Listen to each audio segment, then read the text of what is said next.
Để hoàn thiện một công trình đẹp, đôi khi điều khó nhất lại không nằm ở việc xây dựng, mà là hành trình đưa vật liệu đến công trình. Công trình nằm sâu bên trong, lối vào nhỏ hẹp khiến xe tải không thể tiếp cận, mọi vật tư đều phải dừng bên ngoài, rồi được đội ngũ thi công vận chuyển thủ công vào công trình.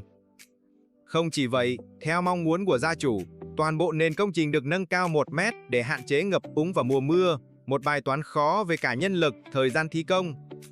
Nhưng với Việt Nhật Housing, càng nhiều thử thách càng phải nỗ lực nhiều hơn, đội ngũ đã chủ động phương án thi công, phối hợp nhịp nhàng giữa các hạng mục, tận dụng thời gian để đẩy nhanh tiến độ trước mùa mưa. Và hôm nay, công trình đã hoàn thiện và bàn giao cho gia chủ, đó không chỉ là một ngôi nhà, mà còn là minh chứng cho tinh thần trách nhiệm, sự tận tâm và năng lực thi công của Việt Nhật Housing.